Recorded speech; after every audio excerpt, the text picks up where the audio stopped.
Everything was as usual. My stepmother's abuse and humiliation were daily. This slap was like a daily ritual. Her stepmother had been furious since the morning.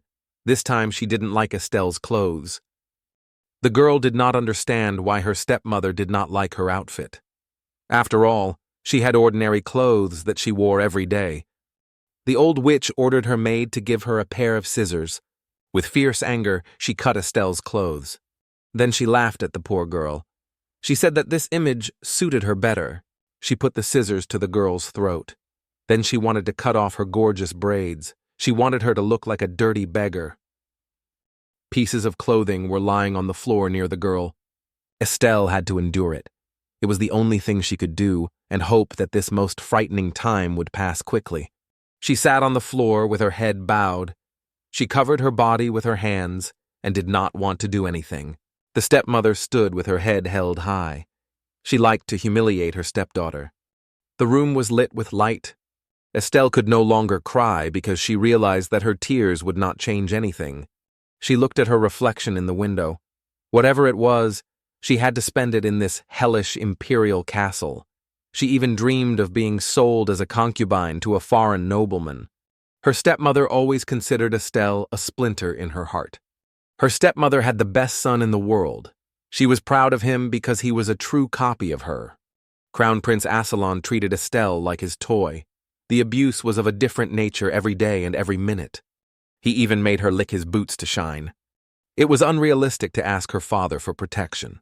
Falling to her knees before him, she asked him to influence her stepmother and her son. The girl asked for protection from abuse. She even asked him to sell her as a concubine. As always, her father pushed her away and forced her to keep quiet and not slander his wife. He was indifferent to her. He didn't want to listen to her and tried to get away from her while she was lying on the floor begging him for help. Her father told her that if she wanted to retain her status as a princess, she must first learn to serve and obey. That's why she never called him father. Estelle's mother was beautiful, but she was abused by the emperor. As a result, she was born. Her mother was kind and loving to her, but no one wanted a child born of violence. Since Estelle's mother died, there hasn't been a single person who has been close to the girl. Estelle was always alone in this huge castle. From childhood to this day, she never had anyone to share her pain and experiences with. The unbearable cycle of her life, which repeated endlessly. The only way to escape from this hellish punishment is to believe in an ancient legend told by the people. One day Estelle found a record in the emperor's library about this legend. Estelle really wanted to make sure that the legend was true. It said that on a full moon, in the middle of winter, one had to go far beyond the mountains.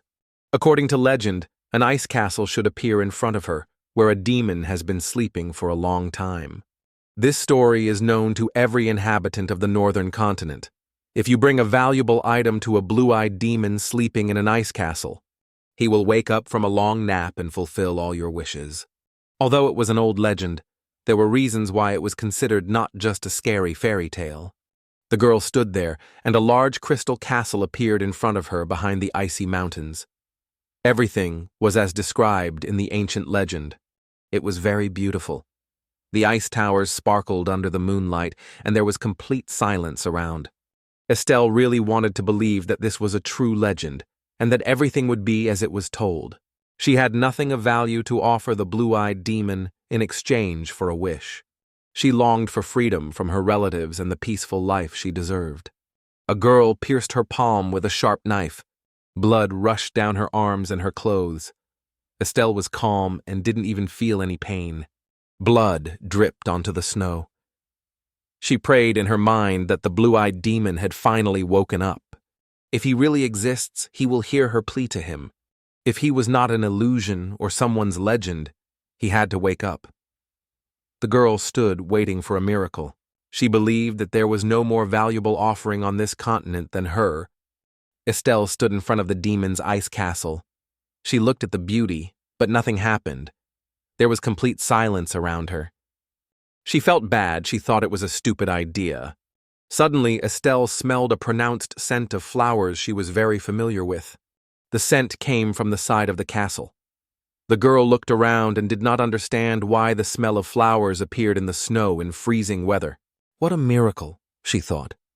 The aroma was already more pronounced. Estelle felt something cold grip her shoulders. The smell of flowers was behind her. The girl quickly looked around, and the same blue-eyed demon was standing next to her. He took Estelle's wounded hand and began to lick her wound. The girl was stunned, but could not look away from him. The demon learned that she was the child of a simple girl and an emperor. It was indeed the most valuable gift on the continent. Estelle looked at her wound. The wound healed right before our eyes, as if it had never happened in the first place. He really exists, Estelle thought. She was very happy and excited that it was not a legend, but a real thing. Estelle asked to be made a great empress. She wanted to send hell to everyone who had abused her since childhood. The demon asked if she was afraid. Everyone has always been afraid of contacting him because everything has its side effects. Estelle had never been afraid of anything in her life. She had lived her whole life worse than hell. She asked to take everything, her body, her soul, and everything she had. The demon bit her neck and slowly sucked in her warm, young blood. Then, smiling, he welcomed her to hell. It was the beginning of a new life, or existence in a new status. The land of snow and ice, the Khartan Empire ruled the northern continent for hundreds of years.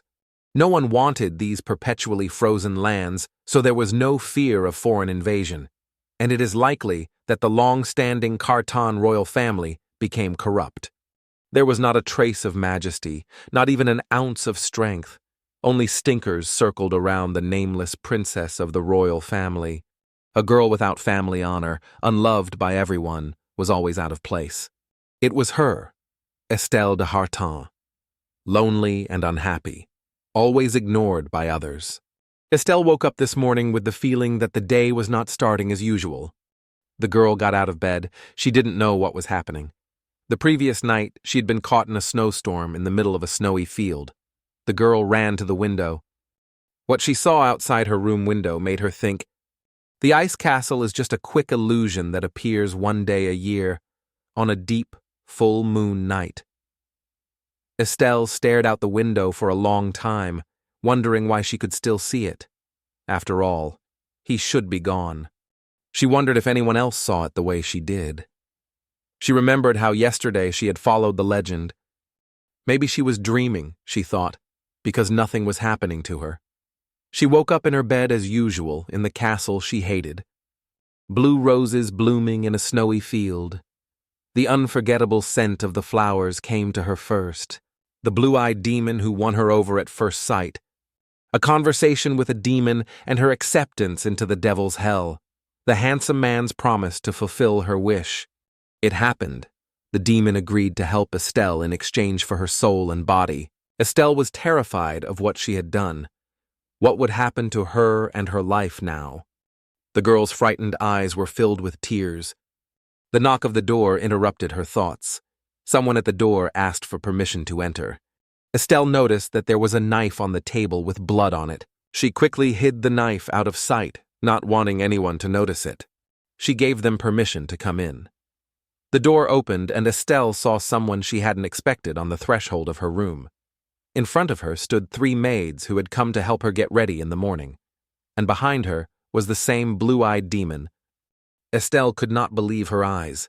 She stared at him without blinking once. "Glory be to Khartan," said the man. "From today he will serve Princess Estelle." With his hand to his chest, he bowed to the princess and said that his name was Satael. He looked at her slyly and realized that the girl remembered who he was, which satisfied his ego. This was not a dream. Estelle did not understand why the demon of the ice castle was serving her personally. She really woke up a sleeping demon last night and made a pact with it. The girl wondered why he had brought in new maids. Satael explained that due to the lack of staff in the castle, he would serve the princess. Her stepmother Ira would never allow a new servant to be hired because of the lack of staff to serve the princess. After all, it was the least of her worries, and a male servant who served the princess perfectly is something fantastic. Satael said it would be his little secret. Estelle realized that there would be a lot of secrets, but she didn't understand how it would change her life in the castle. The maids began the morning ritual. They put on the best dress from the girl's wardrobe and did her hair in the best way possible. Estelle stood and carefully watched the maids at work. The demon admired Estelle's beauty. She was very beautiful and elegant. The maids did their job thoroughly and were ready to leave the princess's bedroom. Estelle was left alone with a blue-eyed demon. Still, how he managed to become a servant, what happened? Estelle asked her new friend. Satael said he could do anything he wanted. Nothing is impossible for him. Estelle could see that he didn't really like the role of a servant, but it was part of his plan to fulfill the girl's wishes. Suddenly, the man was approaching the princess. He gently took her shoulders with his hands. He wanted to squeeze her tightly and embrace her in a warm hug. The demon leaned very close to her. She could feel the coolness coming from him. Satael bent the girl over and tried to put her on the bed. She was confused, even a little scared. The girl tried to resist because it was rude and she was a bit hurt and uncomfortable. The man tried to reassure the princess, assuring her that he would not harm her. The girl did not understand what he wanted from her, why he was behaving this way. After all, she thought he would immediately make her empress. Satael continued to hug the princess and tried to get to her neck. He pressed his lips to the girl's neck and smelled her sweet scent. He was quite pleased that now she smelled as much like flowers as he did. With his arm firmly around Estelle's waist, he lifted her up and sat her on his lap. With a sly smile, he asked the princess to call him Satael. She relaxed a little and calmed down. She thought to herself that it would not be worse than before. The girl asked him to stop laughing and answer her questions. She asked if he had really come to her to fulfill the terms of the contract. Satael said that he never breaks his word. The terms of the contract are like law to him. Holding the girl by the waist, he said that everything would not happen so quickly, but would gradually fulfill her request. He will definitely help her gain the popularity and power she wants. But if she wants her wish to come true right away, it can be arranged very quickly. The girl was brave enough to sit on the demon's lap. He held her hair and smelled the scent of her young body. Without taking his eyes off her, the man said that he could hang the corpses of her entire family instead of flags in the castle until tomorrow morning. Her hair had a pleasant scent that Satael could not resist. He wanted to take the girl in his arms. Estelle argued that it shouldn't be done. She didn't want to see such cruelty to her relatives, no matter how disgusting they were. She didn't want to destroy them. She wanted to own them, to punish them for abusing her for all these long years. She wants them to suffer like her, to endure the same humiliation, to completely crush and end their rule in the empire. After all, they did not feel responsible to anyone. All those who were against the emperor were quickly punished and destroyed. Estelle wanted to put the imperial crown on her head, even if it was drenched in the blood of her ancestors. Satael listened attentively to the princess's statements and wishes. He remembered her every word. Yes, he knew that this girl had suffered a lot from her relatives. He was glad that she had come to him. He liked Estelle immediately. She was very beautiful. He couldn't wait to embrace and possess the young lady. Estelle loved the demon's gentle touch. She had never felt so good. At the same time, she felt calm and protected. The girl was even a little embarrassed, trembling. A warm, pleasant feeling went through her whole body. The demon promised that he would do everything to meet her wishes. He wants the princess to enjoy revenge every minute, but until the goal is achieved, Estelle will be his master. Estelle was still interested in what would happen after the goal was achieved. The blue-eyed demon thought for a moment and smiled pleasantly. Then he smiled and said that once the goal was achieved, he would become Estelle's master and take everything. Her pure young body and noble soul, he can't wait to take full possession of it. After all, it was one of the terms of their contract. He immediately said that the new empress would like what he had in mind. The ice castle reappeared in broad daylight. No one could have imagined such a spectacle in their entire lives. Not only the Hartan Empire, but the entire northern continent was shaken. People could not believe that they were seeing him in broad daylight. After all, they had only heard about it from their ancestors. Newspapers wrote that the world would end.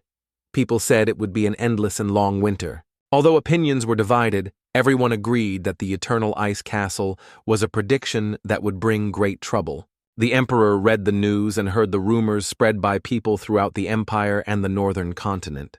The dignitaries of the empire asked their sovereign to pay attention to these events and take some action, said that he need to speak to the people and reassure them.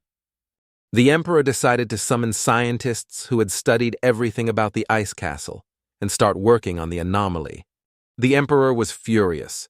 Why should such an upheaval occur now, and why did the ice castle, which had not manifested itself for many centuries, begin to manifest itself during his reign? The emperor had no idea how to calm the people down. We had to come up with something immediately because they could not remain silent for so long and not react to these events. In his reflections, the emperor did not notice how his advisors and guests came to him. Count Bellevue has come to help solve the problem of people's anxiety about the ice castle. People all over the continent are expecting trouble and behaving anxiously. They organize various riots and protests. He suggested that the royal family should declare the ice castle a good omen and that the rumors should subside. All those present supported the count's proposal. He was always confident in his actions, and the emperor listened to him. The emperor decided to make a speech to the people. They believed that such a speech could reassure the inhabitants of the empire, but the problem with the ice castle would not be solved. Discussions began about what would happen if the people did not believe the emperor. They didn't understand how an ice castle could be considered a good prediction when it was inhabited by a blue-eyed demon. The count was about to leave the imperial hall. The emperor asked where he was going so quickly. The man wanted to meet and talk to some more residents.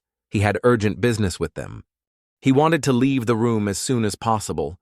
Because he was not happy with the imperial personality, he quickly tiptoed to the exit without even saying goodbye to His Majesty. The count went out mysteriously. He did not want anyone to see where he was going.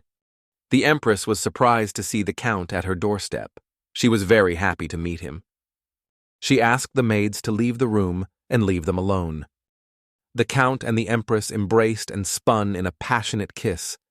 It was not like a business relationship, but a long-term affair behind the emperor's back. The count missed the Empress very much because he had not seen her for a long time. He asked about her son Aslan, how he was doing, what was new with him. The Empress liked that he was interested in her son. The count smilingly replied that only a bad father would not be interested in his son. The woman wondered if he was really that interested in the fate of their son Aslan. Crown Prince Aslan was a child born not from Emperor Hasteon, but to Count Bellevue. Fortunately, he was born completely like his mother. The stepmother was furious that her son had no signs of the imperial Hartan family. That is why the stepmother constantly harassed the princess, wanting to take revenge for the fact that she had the genes of the emperor's father. Estelle had all the characteristics of this family.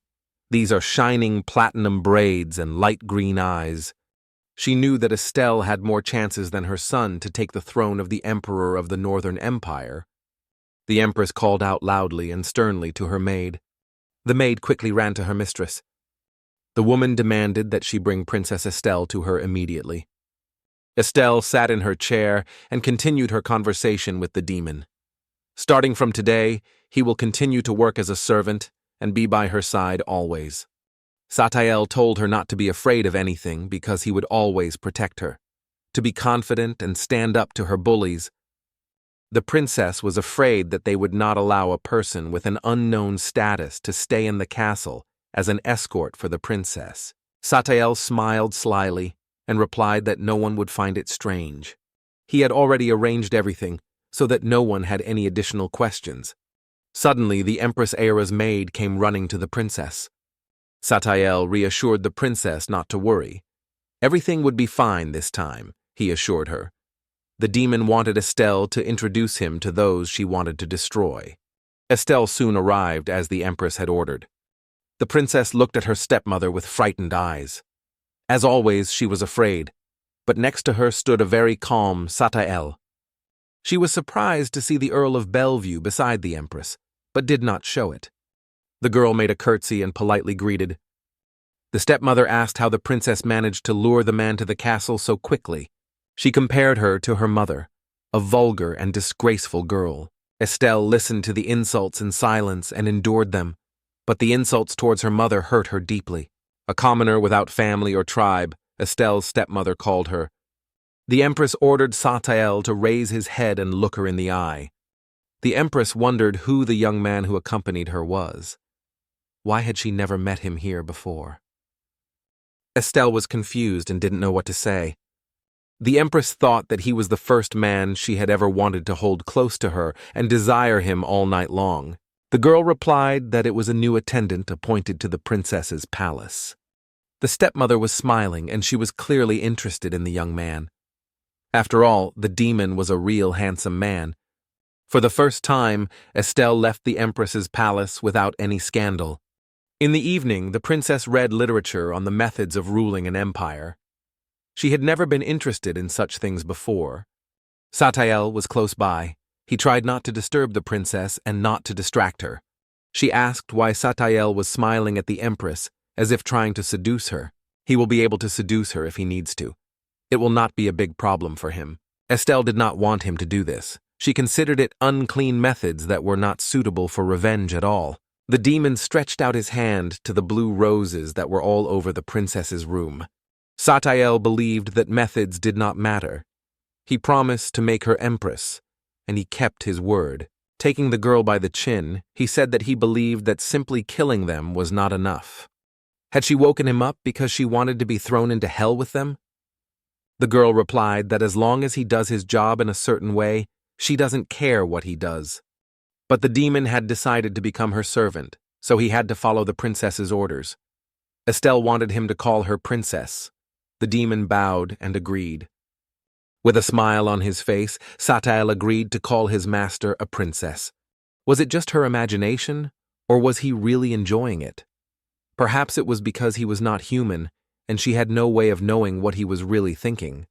Estelle was interested in the demon's real thoughts and personal interest in the agreement with her. The demon has been waiting for many years for this unique opportunity to make a pact with the princess. The girl closed the book and asked him why he was trying to seduce the Empress. The man replied that to be an empress, you need the support of others. But Estelle didn't understand what he was getting at. Satael explained that they need to weaken the Empress's power. The rift in the alliance between the Empress and the Count should be their first task. Estelle knew that their relationship would not be easy to break. Count Bellevue was an open lover of Era. Although the Emperor noticed this, he did not want to deal with the problems and ignored their relationship. Estelle said that Era was very fond of the Count and might not pay attention to the young man. But the Count could easily betray the Empress. They needed to attack from two sides to avoid wasting time. Atael took the princess's hand and asked if she really wanted to seduce the Count. The princess took her hand away. She was embarrassed. She said it was unrealistic and not part of her plans. She believed that there was nothing in her that could attract the Count's attention and interest. The devil said that he did not even try to ask the princess to seduce him. The princess misunderstood him. He will never implement his plans with the hands of a princess. Satael added that Estelle is very beautiful and that he was impressed that she managed to wake up someone who had been sleeping for centuries. The girl replied that it was because she was a Devaris. The man smirked and asked her if she thought there hadn't been a single Devaris who hadn't tried to wake him up. The Devaris are a tribe that lived on a desert continent, known for their unique, powerful abilities. It was said that their blood could heal even the most severe and deepest wounds. This power, which people were looking for, led to the defeat of the kingdom of Devaris. Estelle's mother was the last princess of the fallen Devaris. She always told her daughter that she had royal blood in her and that she should find out about the members of the tribe who survived. Perhaps someone wanted to survive and relied on the legend and tried to make a deal with the demon of blue eyes. Survivors such as Estelle and her mother lived undercover because no one was ever supposed to know that they were from the Devaris family. Only those who belonged to their family should know their true origin. The fact that she was Estelle Devaris meant little to her. She didn't feel that she had tribal blood in her veins and that she had the power to heal. Satael thought that the princess did not know herself well. She has great abilities that she has not yet revealed. Suddenly he suggested that the princess go outside the palace. Estelle was surprised. She had hardly ever done so. The demon took the princess in his arms. For the first time, the girl felt cared for and comfortable. She liked such pleasant feelings. Satael brought the princess to the highest tower of the castle, where the ice castle was best seen. He asked the princess if she liked the view before her. Estelle was outside the castle and did not know where they were going next. Satael replied that he would take her to the moon charade. The princess has heard a lot about this place, but has never been there. The moon charade is the most famous elite tavern in the capital. It's where high-ranking officials and wealthy merchants go to hold secret conversations or gather information about someone. The princess was reluctant to follow the demon. She was strange and scared. The demon wanted to buy secret information about the count and get what the princess needed. The guards stood at the entrance and wanted a pass from the couple. Satael raised his hand and snapped his fingers in front of them, and suddenly the guards stopped abruptly. Satael saw how surprised the princess was, but she had to get used to it. The demon has a great ability to control people. From now on, it will be the norm for people to bow when they meet a princess. They walked calmly to the tavern. There was a lot of interesting literature at the entrance.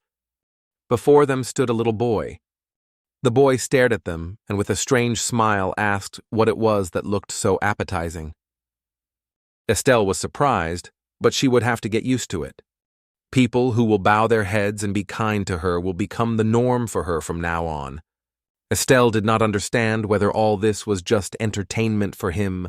It was still strange to her that even a deal made at the risk of his life. Satael asked if she knew who owned the Moonlight Charade Tavern. She thought it was the Marchioness Parcilia. She is known in high society as a widow who built the Moonlight Charade on her late husband's fortune. Some people thought the widow was very lucky when her husband died. It is hard to find a person on the continent who does not know the owner of the tavern, Marchioness Parcilia. The tavern was beautiful and cozy. The labyrinth of corridors looked like an unusual structure. It was very quiet there. Not a single employee was visible. It was very quiet there. Not a single employee was visible. They walked for a long time along the long corridors of the tavern. The princess looked at everything around her. She couldn't understand why there were books everywhere. A lot of literature pointed to something. They noticed a little boy in front of them. The girl was surprised, not understanding what he was doing in such a place in the middle of the night. The boy looked at Estelle with curiosity and said he was very curious who she was, and said it looked delicious. Even the blue-eyed demon became curious. The boy replied that curiosity about everything was the source of his life. After all, he realized that they were interested in his books. The knowledge and awareness of what he had read was what interested him the most. The princess asked him why he was in the tavern. Is it because of the books? The boy did not answer, but said that the princess had a beautiful scent and he liked it better. The impudent boy grabbed the princess and asked the demon for permission to share the beauty, since he had brought her here. Satael grabbed the boy's head with his strong hand and ordered him to stop and stay away. The kid was shouting why he had come here if he had no plans to share, and why he had suddenly woken up, and what trouble he was up to again. Satael calmly replied that the princess made him wake up because she was his master. The boy didn't understand how the princess managed to wake up the demon Satael when no one had managed to do so for many years. He was frightened to learn of the agreement between Satael and the princess. The princess did not understand why they communicated as if they had known each other for a long time. The boy looked suspiciously at the princess. Finally, the princess had the opportunity to introduce herself. For the first time, she proudly said that she was Princess Estelle de Hartan of Hartan. The boy bowed and said that under the eternal glory of Hartan, he welcomed the princess to his territory. The girl noticed that the boy was holding a book by Beelzebub, the Book of Ending. The princess was delighted because she found the book interesting, and she read it many times. The boy asked if the princess had read the Book of Ending. After all, it was not an ordinary book. He asked if the princess had read the sequel about rethinking the end. Of course, the princess read this book. She had nothing to do in the castle, so she was interested in unusual and strange literature. She also read about religious teachings, the afterlife, and the end of the world according to religious traditions. They sat and talked about different literature they had already read. The boy looked at the princess very closely, almost eating her with his eyes. He said she looked appetizing and had a good, pleasant aroma that attracted him. The princess had already guessed that this little boy might not be a real person either. The boy laughed. He was curious to see how the princess would react when she found out who he really was. He thought she would guess very quickly. Satael stood with an impenetrable expression until a look of horror and surprise appeared on the girl's face. At this time, the boy decided to show his true face. His body began to change before their eyes. And now, before them, there was a transformation from a cute little boy into a rather handsome young man. He stood in front of them, intent on introducing himself once more. His name was Loa, and he was the owner of the moon charade. The princess looked at him with fear. The man leaned over to her and asked if she was bored in his establishment. "Doesn't she want to make a deal with him instead of Satael?" Satael did not like this at first. He used his power and bound Loa with his thorny blue rose sprouts. The sharp thorns did not allow him to move. Loa was lying on the floor, hurting from the sharp thorns. Blood was coming out of his deep wounds. Satael warned him to keep himself in check, because there would be bad consequences for him. Loa claimed it was just a bad joke. Satael took off his thorny rose chains and ordered Loa to find out everything about Count Bellevue, and that he immediately buy a dress and jewelry suitable for a princess. And then, turning to the girl, he said that now that they had finished all their business, they could return to the castle. After a nice chat, they headed for the exit of the tavern. Loa hoped they would meet again soon. The moon charade will always be open to Princess Estelle. Loa liked the princess, and he wanted to take the place of the blue-eyed demon. The princess was exhausted when she returned home. Satael explained that to experience teleportation twice was indeed a strong test for a person. Estelle was sitting and Satael was combing her hair. She wondered if Loa was really the real owner of the moon charade. He is also a demon, like Satael. But why would he want to be among humans and play the role of a high-ranking tavern owner who sells information for money? It is a kind of entertainment from the sadness of immortality, Satael explained. Estelle couldn't understand why it was in the midst of people, what gave him pleasure. The man explained that this is because human souls are easy to get, and demons are always hungry. Estelle was sitting there. It felt so good when the demon gave her a relaxing massage. The girl wondered if Satael was a king-like figure among demons, since he had handled Loa so easily. Satael replied that he was the oldest and strongest among the demons. Loa opened up to the princess, and it meant that he trusted her. She has achieved something important, but Loa is greedy, so you need to be careful. Estelle didn't know what the future held for her. She asked if she shouldn't be careful with Satael himself. After all, he could also have been up to something of his own, and set up or take advantage of the princess's trust. The conversation between them lasted until late at night. Satael did not know what to say to the princess. Only time and his actions would tell. The princess was waiting for the blue-eyed demon's truthful answer. Estelle tried to ask him again about his thoughts, but the demon looked at her silently and mysteriously and did not say a word. He wanted to get closer to the girl. Estelle could feel his cool breath and the scent that swirled around him. Satael stroked her hair tenderly, and he wanted to kiss her fiercely. Their lips were already very close, almost touching each other gently. The kiss was pleasant and the first in Estelle's life. It was passionate and tender. For some reason, Estelle did not resist or push the demon away. She liked the feeling that permeated her body. She liked that Satael found her very attractive. After the kiss, the blue-eyed handsome man asked if the girl believed his words now. The ice castle only showed its appearance and did not make any significant changes. The northern continent, which was in despair, gradually returned to its previous calm. Rumors that the ice castle would bring something good and pleasant confirmed the emperor's words and promises. The ice castle that has not disappeared has become a symbol of the endless glory of the imperial Hartan family. As a result, nothing was exposed. It was an ordinary day when the princess was doing her favorite thing. She was reading the following interesting book about life after death, And then she accidentally hurt her finger, but for some reason she felt sad. Sitting by the window, she had the feeling that someone was constantly watching her. Estelle was gone for a short time, and the princess was already feeling sad without him. She remembered their kiss, but thought it was rash and spontaneous.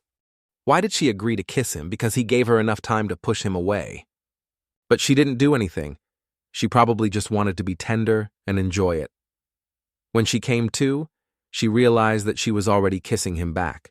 The princess believed that for Estelle, the kiss was probably just the next step to achieve the goal.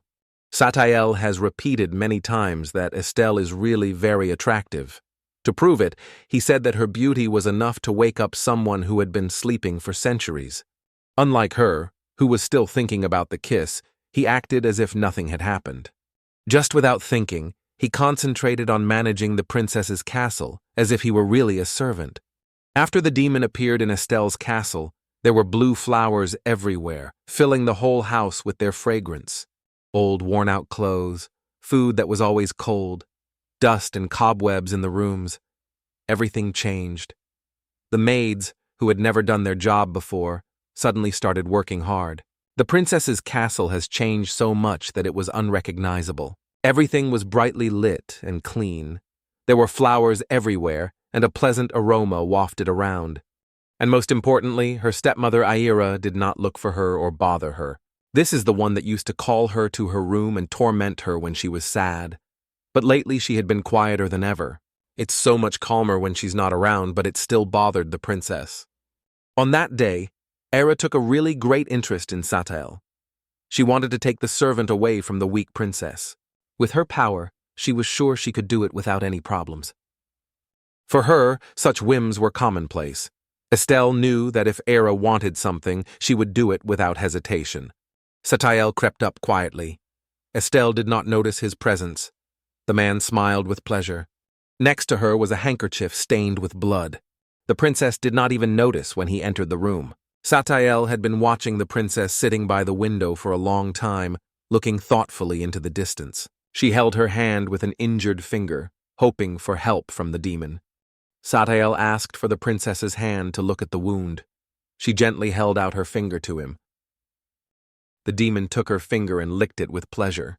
Estelle knew that the blue-eyed demon could heal in minutes. Without taking his eyes off her, Estelle continued to lick the blood off his finger. The princess couldn't take her eyes off him and felt embarrassed and interested at the same time. Finally, he said it was all right now and dabbed his tongue on the pad of his finger one last time. There was no trace of the wound, only a chill where the man had touched her finger. The girl was embarrassed and clutched her hand to hers. Estelle wondered what was bothering the princess and why she was so sad. Is it because of the wound? Estelle looked at her hand. Nothing bothered her anymore. The demon did not understand what had happened in his absence. He noticed the book on the table and realized that the girl had read something new, and perhaps that was why she was upset. But suddenly the princess said that he always disappears by himself and then suddenly reappears. He said that he would have to go away again. The princess asked where he would be going. It is a very important matter, and he will tell her everything later. He could only say that he was going to meet Count Bellevue. Estelle, in a hurry, placed a very beautiful piece of jewelry around the princess's neck. Estelle couldn't tell if it was a gift or not, but she really liked the jewelry. It was incredibly beautiful and original. The princess asked Estelle if it had anything to do with Count Bellevue. The man smiled and replied that he might be interested in this piece of jewelry. Then Estelle asked what she should do if the Count noticed the jewelry, how she will react to it. It will be a test to see if she can do what he requires. She doesn't even want to imagine what a demon who has lost his soul can do. He will surely execute the deal the way he wants to. He will act on his own whims and demand his own price. The price can be high and with a large number of victims. If she wants to control him, she has to constantly create situations that will make him curious. The demon asked if the princess could cope with what he was going to tell him. He assured her that the princess was in no danger. The girl was not afraid of anything and knew that she was under his protection. Estelle assured her that everything would go as planned. The princess was sure that the demon knew what he wanted and followed his plan. She felt that she trusted him completely. She even started to like this life, which was diverse and full of plans for the future. The princess wanted only one thing: revenge on the offenders and to take her place in high society, which rightfully belonged to her. The Empress's grand reception was attended by all the nobility of the empire. The costume ball was in full swing. Guests were chatting, dancing, and having fun. As always, Count Bellevue was present. He stood with a glass of sparkling wine and looked at the ladies. Today no one aroused his interest. Perhaps it was because his mind was clouded that evening. He first met Era when he had just come of age. At the time, he was deeply in love with a girl with whom he thought he could spend the rest of his life. Their parents arranged their engagement before they were born and made a solemn promise to marry them when they grew up. But this promise was never fulfilled. Once there was a big reception in the empire. During a visit to a distant province, the emperor set his cunning eye on the count's beloved. He wished very much to possess her. Against her will, as if it was natural, he claimed her and took advantage of her weakness and vulnerability. She could not bear this humiliation and passed away. Count Bellevue was in despair. The Empress came in handy at that moment. She offered the Count her help. He and the Empress had the same goal, which was to defeat Emperor Hastion. Ira wanted to strike back at Hastion, who had made the woman from the desert pregnant, and forgot about the existence of the Empress. Count Bellevue entered into an agreement with the Empress and became her constant lover. Thus, the Count tainted the imperial bloodline with his own. Their common son, Assalon, became the crown prince of this empire. But even this was not enough to satisfy him. To take the best revenge, he went to the very heart of the government. His arrangements and relationship with Ira, and the power to control people as he sees fit, would be the next step. He wanted to be free from the Empress, but still live and bathe in luxury. From then on, it became a daily routine for him. At a large reception, he noticed a blue-eyed servant, a new servant assigned to the princess's estate, a petty nobleman from the provinces who had divine beauty. Since Ira saw this servant, she has never called the Count to her. Count Bellevue was tired of playing her game, but it could still be a big problem for him. The Count stood there, but his thoughts were interrupted by a beautiful woman who slowly walked past him. It was the first time the Count had seen this gorgeous lady. Finally, at least someone interested him at this reception. Estelle looked more attractive than ever. Her blue dress was covered with stones and her blonde hair was spread over her bare shoulders. The Count could not believe his eyes. What he saw interested him much more than the girl's beauty. He recognized the jewelry the girl was wearing. It was the jewelry he had given to his one and only beloved. Every coin he collected went to this gift, and she appreciated it more than anything. Her face was burning with joy, which he still remembered. The princess passed the Count and went to the balcony. The Count followed her without hesitation. The Count said that the decoration is very beautiful and asked the girl where she got it. The princess turned to the Count and was glad that he was interested in her. The girl said she came here because she wanted to meet him, Count Bellevue. The Count did not know this girl and did not understand what was required of him. But there isn't a single woman in the capital who wouldn't want to meet him, he said, smiling. The princess did not know and did not understand why the Count did not recognize her, because he had seen her more than once in the Empress's castle. The Count looked at the girl closely. The princess expected the Count to persistently ask her who she was, but his interest in her jewelry would not keep him silent. The Count said that if the girl wanted to spend the night with him, he would not refuse. But she has to tell him everything about this jewelry. It seemed to her that the Count thought he could have anything he wanted, but this was not true.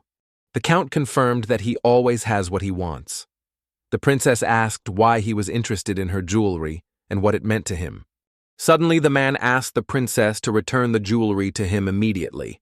In response, the girl offered to play a game where the winner would get everything he wanted. Anything? The Count asked again. The princess confirmed her words. The Count was visibly worried. He was interested in the game, but he did not know what the conditions would be and what he would get if he won. The girl said that he had to guess who she was and give her exact name. He will have 3 attempts and 3 clues. The man smiled and said those were fair enough terms and offered to start the game. The first clue was that they had met before. The man thought about it, and if he remembered correctly, the woman with the blonde hair he had seen was probably Lady Enria. The princess stood in front of the count, realizing that he had never seen her so beautiful. The answer was, of course, wrong. The second clue was that their meeting was quite recent. He wondered if she could be Princess Estelle. There were doubts, as this woman was very different from the princess. The difference was dramatic, but he had never spoken to her in person. The count could not guess who the lady was. He asked for a third clue. The princess kept looking around, as if she was waiting for someone. The count was interested in where she was constantly looking. The princess said she could give him what he wanted.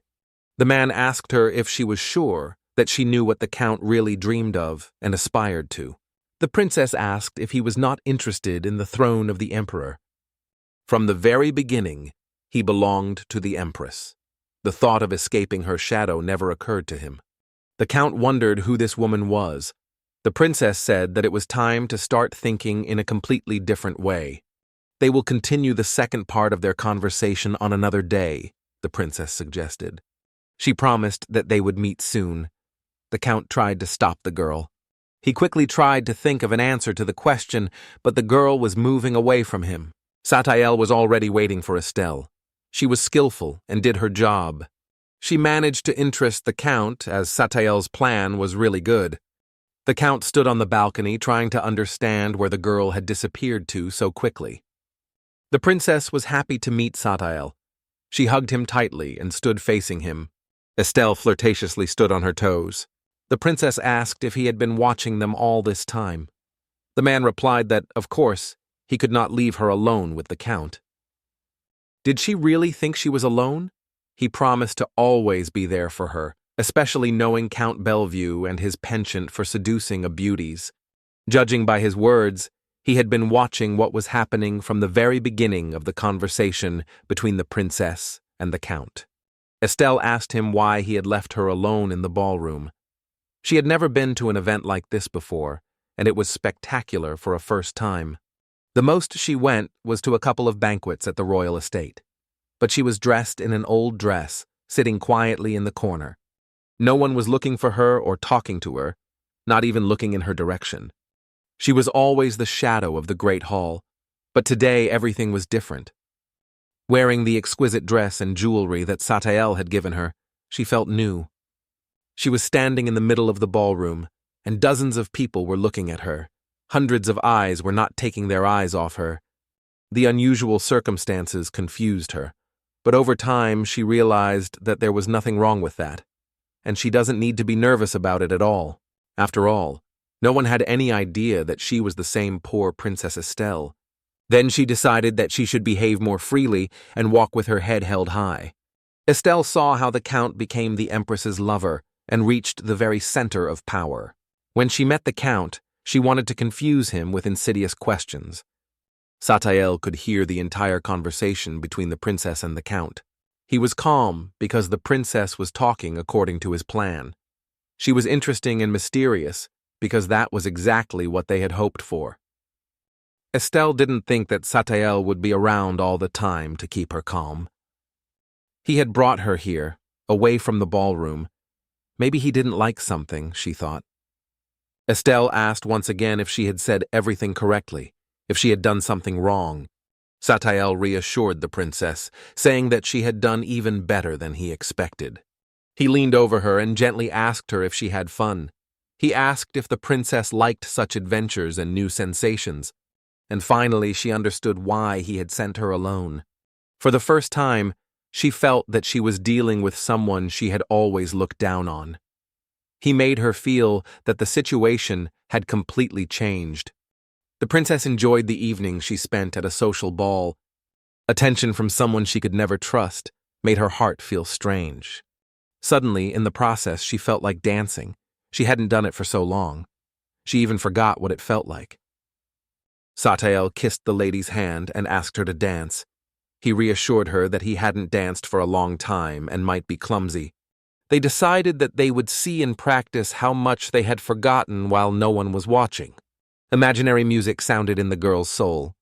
They danced in the middle of the square in front of the castle. Esther's beautiful dress whirled around her. The princess really liked their combination in the dance.